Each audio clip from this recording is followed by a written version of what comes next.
Hey everyone, and welcome back to the Weekly Awakening Podcast. It's your host, Colleen, Cosmic Colleen. Now listen, before I get this started, if I sound extra loud, I'm sorry. Turn down whatever you're listening to this on. Remington, my 5-year-old, was playing on this earlier with me, and I don't know what the heck he pressed, but I'm listening to it. I'm trying to figure it out. I'm like, why does this sound so loud? It sounds loud to me. I've turned down my headphones. I've turned things down. So again, I apologize if I sound super loud right away when you got this podcast, but I think that kind of goes pretty well with the astrology of this week. Let me start out with the craziness of last week. Sorry, listening to myself this loud is like throwing me off a little bit. So let me collect it again. Again, I have no idea what he pressed, but hopefully we'll figure this out. So last week, I had a very wild incident happen to me as I was like, wait, what even happened last week in the world of astrology? Mercury was conjoining Mars in my third house, right? Which is the schooling and kids schooling and in Scorpio. And last Friday, it was Thursday, I think. It was last Thursday. We're all at the bus stop hanging out. We have a big bus stop. It's a lot of boys too. It's very boy heavy. And one of the little boys comes running over, and my kid's over there, and he said, there's this older kid over there that has a knife in his backpack, and he's saying that he carries it for protection because his parents carry theirs for protection or something like that. And the bus pulls up, all of the kids get on the bus, and I'm like, all right, well, we can't just let them go with the kid that says that he has a knife in his backpack. So we tell the bus driver, everything stops, like everyone was stopped. No cars went around, surprisingly, for about 10, 15 minutes. Felt like that. Honestly, now that I say that, it probably was a total of 7 minutes, the whole incident. But we tell the bus driver, he calls it in, and he goes to the back of the bus, and he comes walking up after a minute of searching, holding a ginormous steak knife, like not even a butter knife, not even a knife that's closed, big steak knife in his hand, and goes walking up. And I was like, oh shit. And before he walked back there, Remy's directly behind the bus driver, and he's just blowing me kisses, doing whatever. Abram's on the other side. And then they talk for a little bit more, like he calls in the school, and then they leave. And it did not hit me till about 20 minutes later. I was like, did that just happen? Did someone just bring a knife? This kid I'd never seen. He was new to the neighborhood, new onto the bus. Of course, I felt bad for the kid right away. He's obviously bringing a knife. But what was scary is, like, you don't see that, right? You think that it's you hear stories about that, but never my kid. It's just not going to happen in my daily experience in one way. And it can just like that. All I kept thinking is, what if no one told him and that knife was sticking out, right? Not even the fact if he was going to go stab someone, if it was just sticking out of his backpack because it wasn't even a closed knife and it just stabbed someone, by accident, whatever it is. So that really, really kind of freaked me out. And it's interesting when we have these moments together. Again, that's a very like Mercury and Mars in the school of Scorpio, right? This kid, and the kid, I try to look at him. I never see him again. He had a mask on and he had his hood up. So I still have no idea what this kid really looks like at all. And it brings back the pain, not the pain, or I'm not quite there yet, but a little bit, is how the pain or not being able to control the fact of like our kids' daily lives and their wills, right? Kids have their own will, they have their own structure, they have their own path, their own karma, their own pain, their own struggles. And I think seeing that, and again, my son getting older, and I talked about him last week, I'm like, oh my God, I don't have this control anymore. It's scary to send our kids out every day in hopes that they come back happy and healthy. And that's the best we can hope for every day. And it's like, holy shit, I really don't have control. And I'm certainly not going to have control when they're 14, 16, 20, 21. All I do is I pray for these simple things every day for my children. I pray every day that they're happy, healthy, and successful. That's what I want them in their entire life. I also pray that I die long before they ever die. And hopefully, and I don't think I'm dying till I'm 88, but a long time. Those are my everyday prayers that I say every day. I just want to share that experience. Kind of freaky. I don't know if anyone's ever had that, but to just see it. And when I saw the knife, I was like, okay, yeah, they were just telling the truth. So, and tie into this week, we had a very, very dynamic week this week already. We got this full moon, and I want to talk about that. But before, the storm that's brewing up into the full moon is going to kind of incorporate the full moon. It's sort of the ending at the end of this crazy week. So the beginning of the week, we had Mars opposite Uranus, right? And that can create quite a dynamic, emotionally triggered, you know, dynamic, I guess, to use another word, another dynamic, really. Basically, it can make you have intense emotions. But I think for this, what we're going to see is a lot of letting go of our power dynamics, right? Our controlling power. Oftentimes, you know, there's amazement and power and finding your power and honoring your power, right? But on the other coin of that, there's a very dark side to power. And we see it every day when we turn on the news, when, you know, we look around in our daily life, even in our own personal life, our own quiet patterns of power that we have in our own mind. And that's going to be really triggered, right? Right now, what are we not letting go of? What are we not giving in? And we have this full moon eclipse, big news, eclipse, partial lunar eclipse, and Taurus, a fixed sign, like I'm not budging, I'm not moving, I'm going to win this thing, right? So that's number one. And what was coming up for that? Let me tell you something. The most powerful emotions, the most power that you can hold on to and that you can give out and you can be in is love and forgiveness, right? I know that sounds like a crazy thing to admit. Like, wait, love and forgiveness can create a beautiful power dynamic instead of this other power dynamic, right? We're so scared.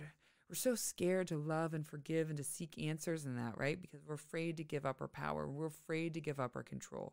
And we say, if I just, you know, give up my power, whatever, let this person win in one other way, all of a sudden we clamp up. We have anxiety. We can't understand. We can't do that, you know? Instead of saying, hey, I need to step out and how can I change this reaction to a reaction of forgiveness and love and compassion, which is, again, very Venus and Capricorn kind of things right now. How can we have that? How can we stop placing judgment on that? So a little quick story, too, that happened with me this week on Monday in my own head, right? I'm an energy feeler. We all are. Some are more in tune than others, right? I'm triple Mercury ruled, so I'm extremely sensitive to people's movements, to their mind, to what they say. That's the way that my how my energy reading skills work. And I break it down, or I will break it down, and I do break it down for some of my astrology clients. Again, I sense energy just by seeing and feeling the way people say words, how their actions are separate from their words, paying attention to their actions, always watching. So when I find something be triggered in that way that's slightly different, something triggers and explodes in me. It just does. Again, some people feel more sadness. Some people would. I notice very slight variations and changes in someone's mind and body language and movement in that way. And so I had this dynamic thing that happened on Monday, right as this was kicking in this week. Mars opposite Uranus is having my 3rd to 9th house. And all of a sudden, something happened and I perceived the energy this certain way and I fucking freaked out. I know sometimes when I freak out, I shut down and I shut out. Like I just shut the person out, whatever it is, or thing out, and I go all alone. I don't deal with anything. Very Virgo moon. Every hard time in my life, I dealt with myself. I went into the woods and I walked from the time I was 7. And so all I know is that I go into a thing and I don't want to talk to anyone about it until mentally I figured it out. Well, sometimes that not talking to people about it, just silently playing it out in my head, doesn't go well. So then I jumped and I created this whole story, right, from this energy perception that I had. And it got me all worked up all day, even though I tried to say it wasn't, but it really did emotionally. And then I had this wake-up call, this almost instant. And I thought, do I really know? I mean, yeah, to a degree, obviously I know, right? I'm good at what I'm doing. It's been proven time and time again. I'm right. But the only reason why I'm having a reaction, it isn't that this person might be having this certain reaction, but I allowed that energy, I allowed that reaction to happen in me. And that doesn't always have to happen, right? You know, sometimes with astrology, we're more susceptible than others. There's other times I see people having these reactions and I can just let it go. But for whatever reason, Mars opposite Uranus, I could not let that go. And that really gave me insight to what am I really creating, right? And in life, what are we creating? We create what we want to see. And sometimes it can be too much, right? Feeling energy and understanding energy, because then we get into our own head and then we go from there. When we're in our own head, we're in there with the committee, right? We're in there by ourselves with whatever committee we've grown up with telling us whatever it is. And sometimes it's true and sometimes it's bullshit. So for me, the lesson is not running, right? And I saw that with the Mars opposite Uranus with a lot of people. It's not running from this perceived energy, right? Not running and scared and freaking out and then letting your thoughts go on this crazy mind trip for years in advance, moments in advance, whatever it takes, right? How can we bring back to this moment? How can we bring back to this very moment of forgiveness and love? Have you ever just forgiven someone, right? Like all of a sudden, think about how that, like, let's say you and someone in your life had a horrible fight. Something happened and you guys were able to make up. That forgiveness feels so good, doesn't it? It almost is like an instant letting go, right? It's almost like, okay, we forgive, we move on. Well, how about if we take that and more importantly, we learn to forgive in one-sided relationships, right? How about we learn to forgive the people that we're not, they're not even sure how they hurt us, or they're not even sure how we perceive them. But how do we, instead of reacting in anger and power and scared energy, how do we say, whoa, let me take a step back. Is this love? Am I coming from love, understanding, compassion, forgiveness? No, I'm not. So let me figure out how I can. And I know it can be tough. It's taken me years to do that. And I'm still not perfect at it. I was acting out in my head for 24 hours on Monday night, okay? I'm still not good at that, because my mind and body know how to pull me back out of that and say, no, you're going to stay in this crazy for a little bit, you're going to stay in there. And so for whatever's coming up this week, whatever's going to be coming up for this full moon lunar eclipse, forgiveness and love are always the answer. It's the path to freedom. It's the path to peace. It's the path to enlightenment, forgiveness, and love. That's it. And that's what we need to remember. And that's what we need to remember with this dynamic week and this full moon partial lunar eclipse in Taurus, right? This is we're having a accumulation, like something is ending in a very big way in this, right? And where does Taurus rule where's Taurus, where's Venus in your birth chart? Which whole sign house does that rule?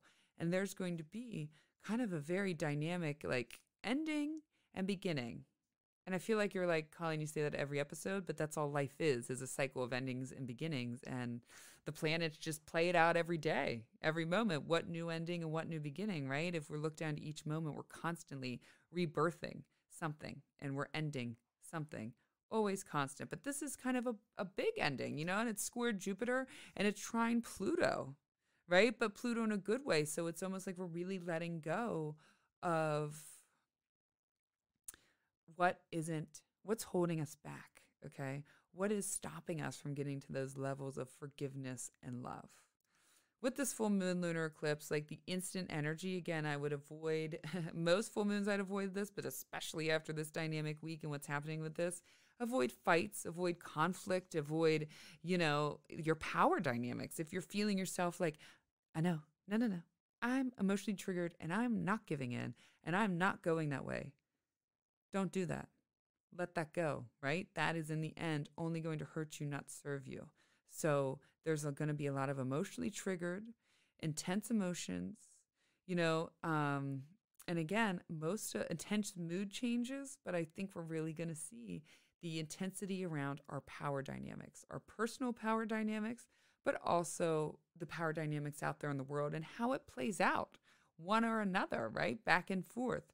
And so how is your power and finding your power, how is it harming you and how is it helping you? How can we reflect?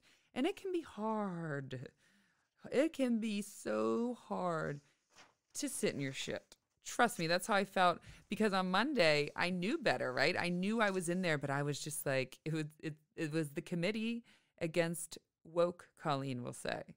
And the committee took Colleen in, woke Colleen, and she was like, no, I know better. And they were like, no, but this is how you think. This is what happens. This is what's happening. you are going to be in control by thinking these things, right? You're going to be in control of the dynamic. You're going to be in control of the person. You're going to be in control of the thing by thinking these things and prepping yourself mentally. No, that's not right. And I kept fighting. I'm like, no, just call someone. Just don't think like that. And then the committee would swoop me back in. So, there's a lot. Like, let go of that power dynamic and however it comes, because power can be dangerous.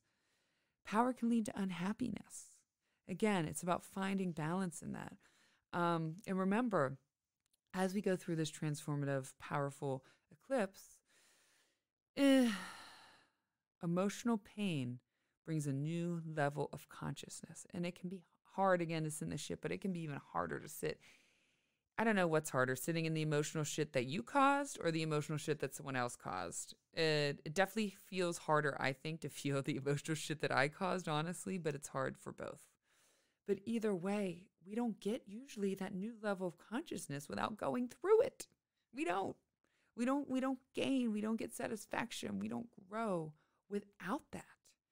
If we just stay in this happy level, like everything is perfect, la la land, what are you going to do? You're going to be the same. Okay. And then one day you're going to explode. Whatever. When you're old, something's going to happen.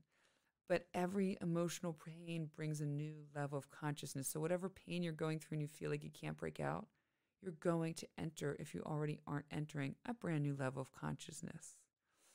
With this full moon partial eclipse, we're really going to want to focus on letting go of identities that are holding us back. Capricorn moon and I got into a little bit of an argument the other night, and he's really Italian and we're both loud. So we argue for fun. It's the Gemini thing too. So even if people are like, why are you fighting? We're really not fighting. Sometimes we are, and then we laugh a minute later. But he said to me, who are you without all these identities, Colleen, right? Who are you? I challenge you to stop identifying with ADHD, stop identifying with your childhood trauma, stop identifying with your mother bullshit. He said, let all that go. All of that is in the past and all of that is gone.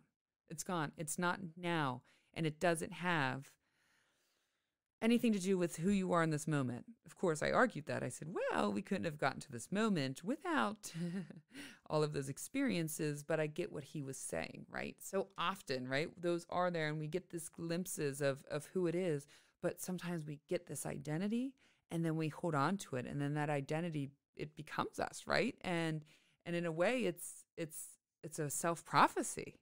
And so especially around the ones that are victimizing, right? I think that's the most deadliest one. Correct me if I'm wrong, but people that identify as the victim always, and I've been there, we've all been there, but can't get out of that identity, will never get beyond what their circumstances were, what their victim circumstances were. And then they have this problem with looking at everyone else as being, the enemy, and that how every encounter, they're always the victim.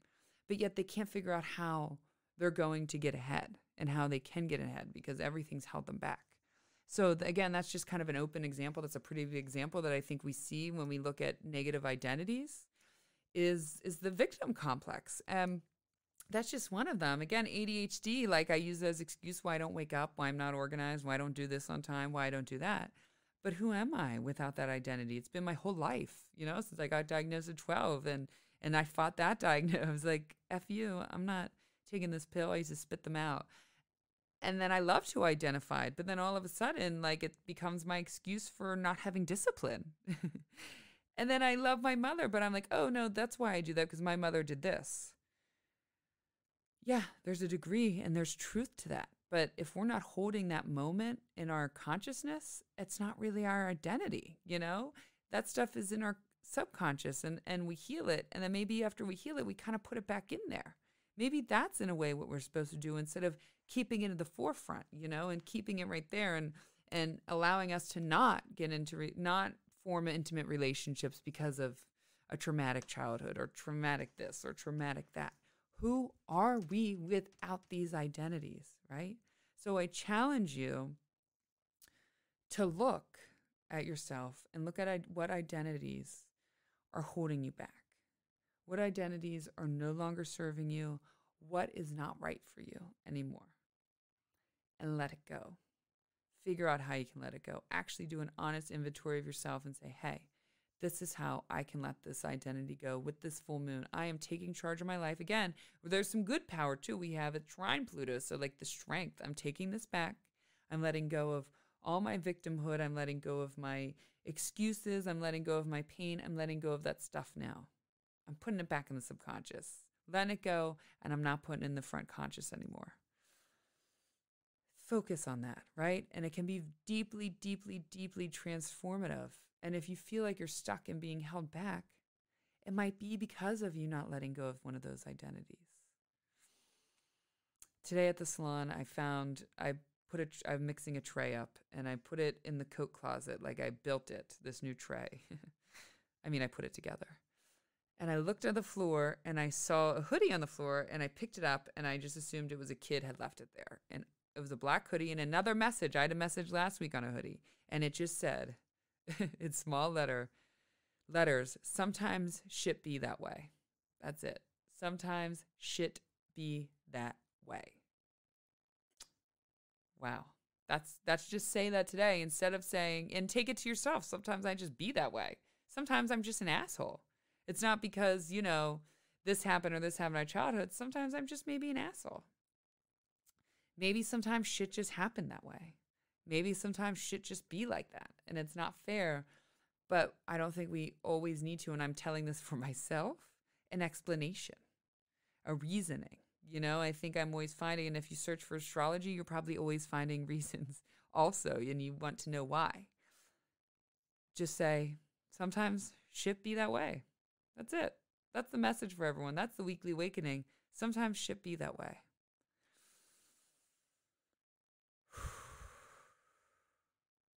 Remember, this is going to be a time of big conclusions, endings. And no matter how it comes, because the Uranus dynamic can throw some out of the blue things, sometimes shit be that way. And when we look back, we may or we may not ever know or have a reason as to why that shit be that way at that moment in time. That's it. And we have to be grateful for the times we did see it, and then we got to let go of the times we didn't see it. So deeply transformative, people, this full moon, take it. Look at your power dynamics. Look at your identities. What's holding you back, and let that shit go. Let it go. It's not worth it anymore. Love and forgiveness. Keep telling yourself that. Write that on a piece of paper. Love and forgiveness. Whew. That was a good episode, I think.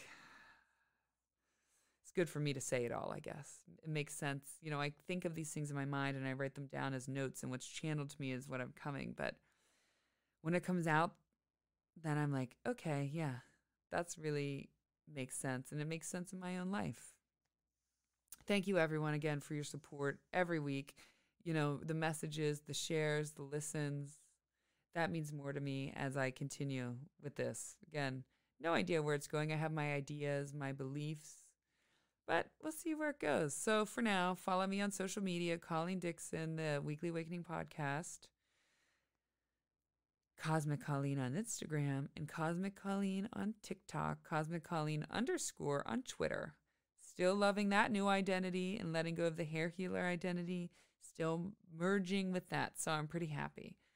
Thank you, everyone. I hope you have a beautiful week. I hope you have a good full moon. I hope this is transformative. I hope you learned something about yourself, and I hope you let something go about yourself. All right?